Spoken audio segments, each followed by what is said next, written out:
આજે આપણે બનાવીશું સરસ મજાના બાજરીના લોટના પુડલા, જે ખાવામાં એકદમ ક્રિસ્પી અને ક્રન્ચી છે. તો સૌપ્રથમ આપણે બાજરીનો લોટ લઈ લઈએ અને 1 વાટકી જેટલો ચણાનો લોટ લઈ લઈએ અને અડધી વાટકી જેટલો સોજીનો લોટ એડ કરીશું.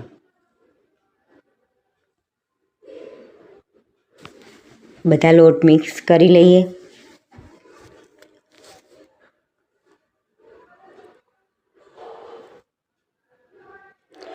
પછી એમાં મેથી એડ કરીશું આપણે.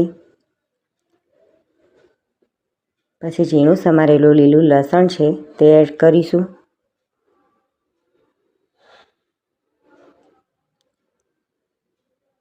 પછી ફૂલ ક્વોન્ટિટીમાં પાલક છે એકદમ બારીક સમારેલો, તે લઈ લઈશું.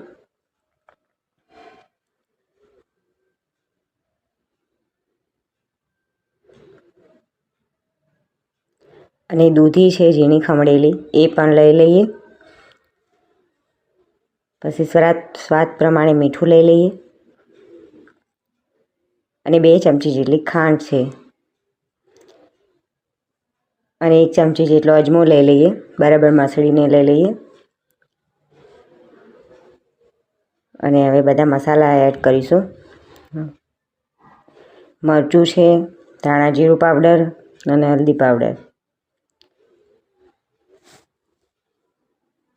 બધું બરાબર મિક્સ કરી લઈએ.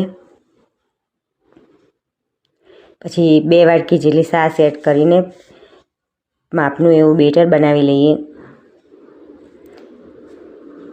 અને 2 ચમચી જેટલું તેલ ગરમ કરવા મૂકી દઈએ. રાઈ, જીરું અને હિંગનો વઘાર કરીશું.